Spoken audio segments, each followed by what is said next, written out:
part, I'd like to ask you some questions about yourself. Let's start with what you do. Do you work or do you study? Oh, I'm a student. And what subject? I'm studying MSc Marketing. And why did you choose that subject? Oh, because analytics is big now. Big data is everywhere. And I had a previous experience in SQL, so I decided to come here and study analytics. And what do you hope to do with that degree after you finish?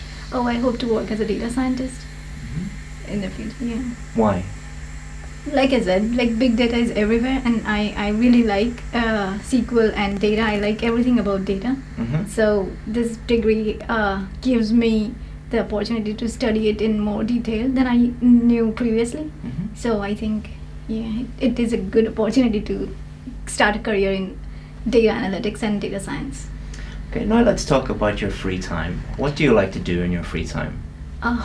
Since the past year, I haven't really had too much free time, but usually I just like to read, travel, talk to, like meet my friends, and I also volunteer during the weekends. And do you prefer to spend your free time indoors or outdoors? Depends on the weather. If it's raining, I don't like to go outside, but most of the time, yeah, I would like to go outside that rather than stay in my room. And what did you like to do in your free time when you were a child? Oh, I used to read a lot. Just keep reading books all the time. So I never used to like go out and play much. I used to get scolded a lot by my parents, like go out and play with kids your age, but I always used to stay indoors and read. And what are you going to do in your free time this weekend? Oh, this weekend, like I said, I volunteer. So I volunteer at the Macmillan Cancer Support. So I would be going visiting patients and providing counseling to them. Good. So now let's talk about travel. Do you like to travel? Yes, I do. Why? Because I like getting to know other countries, their culture, how people live, like what they like, stuff like that. It's interesting to me. And where is a popular tourist destination in your country?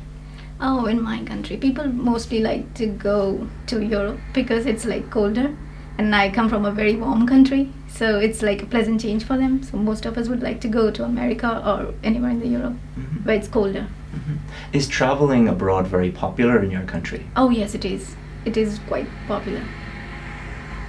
So people mostly go travel during the summer, but it's always summer in India. So yeah, I think movies have a huge role to play in it because they show all these destinations where there is snow-covered mountains and all, and that's very fascinating for us because we don't really get snow, at least not where I come from. And where would you like to travel to in the future? Oh, there are still a lot of places in India that I haven't seen, so I might go out there as well. And I really like Bali, so Bali and Greece, yes. So I'm going to give you a topic, and I'd like you to talk about that topic for 1 to 2 minutes. You'll have 1 minute to prepare before we begin, and you can make some notes. Do you understand? Yes.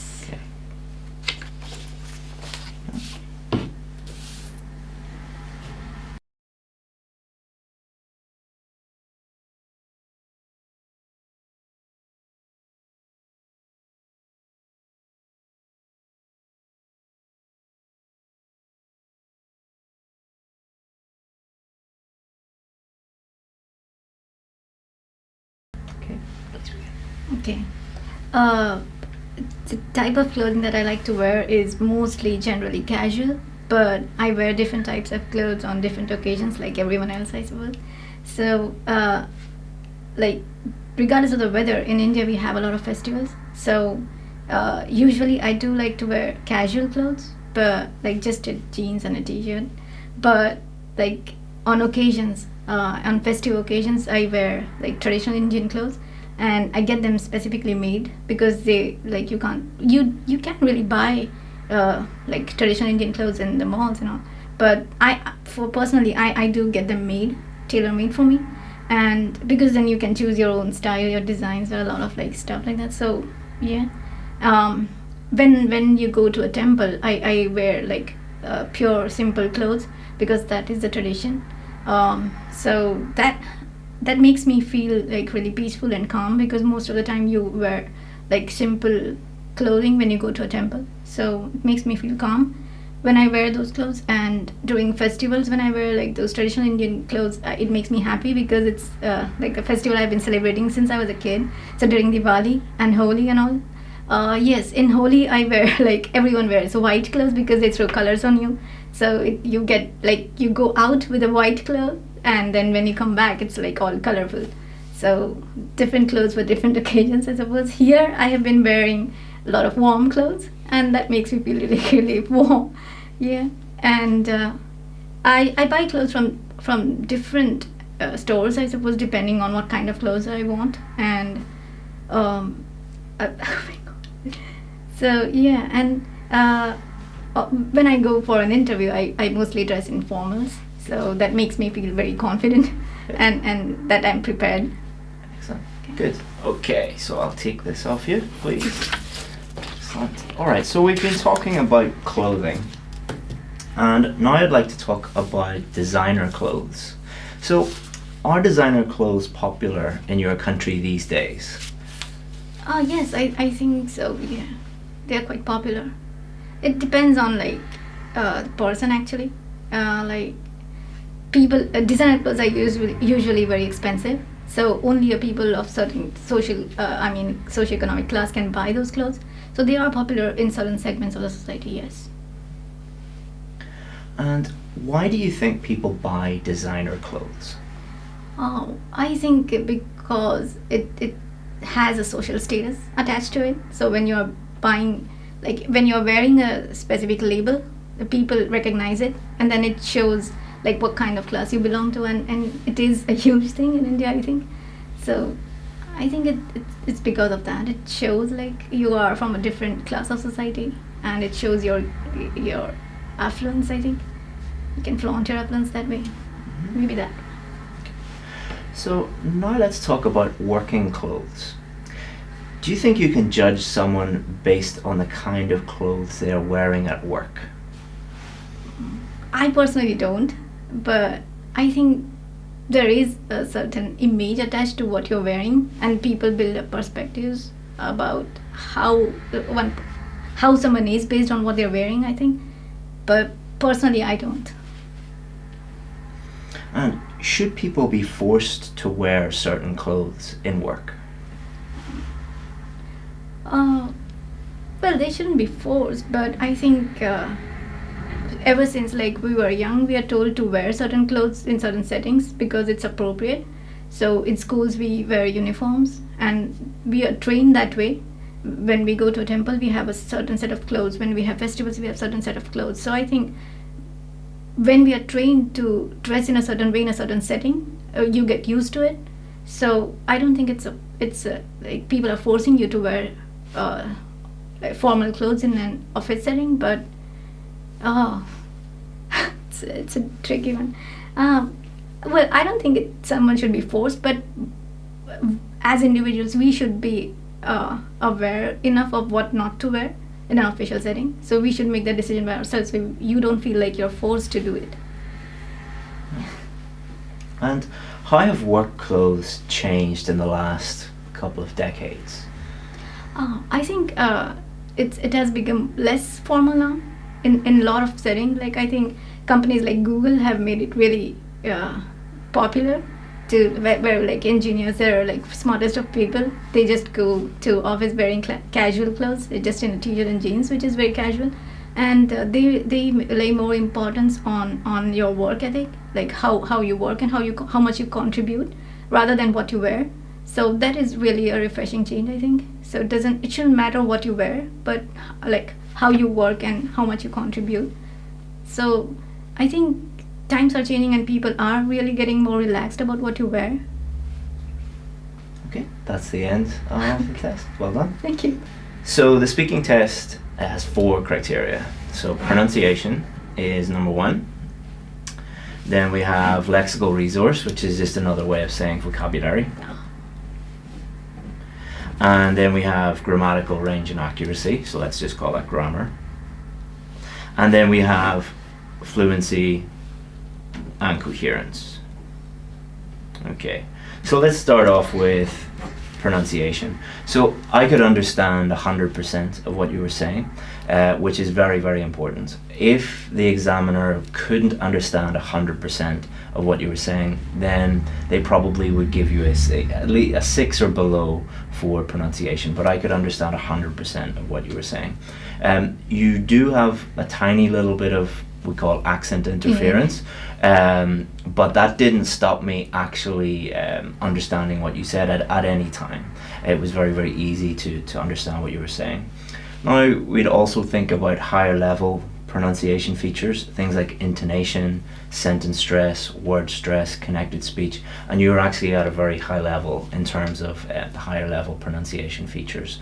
So for pronunciation, I would give you a band 8 because I can understand 100% of what you're saying without any effort whatsoever, and you have a very strong use of those higher level pronunciation features.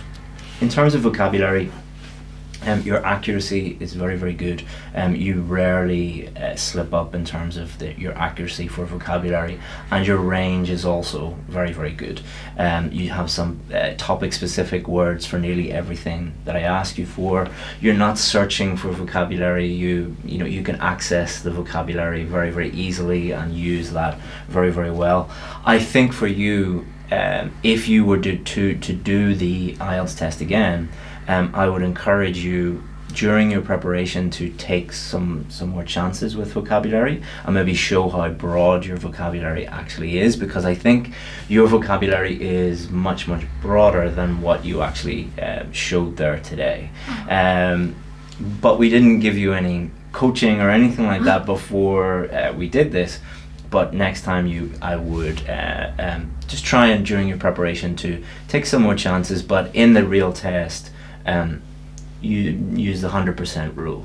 Only use vocabulary that you're 100% sure about. And grammar, you had a couple of very small slips, but the vast majority of your grammar was 100% accurate. Nearly all error-free sentences. You used a wide range of structures, complex sentences, simple sentences. You had no problem with tenses, so I asked you about the past, the present, the future. I asked you how things have changed since, how have they changed over the last few decades. You had no problem with any of those tenses. So your grammar is probably your strongest point. I have no worries really with your grammar. You had a couple of little small problems, but that is totally natural. Even native speakers have little slips. So for your grammar, I would give you a band 8 as well, and for your vocabulary, I would also give you a band 8.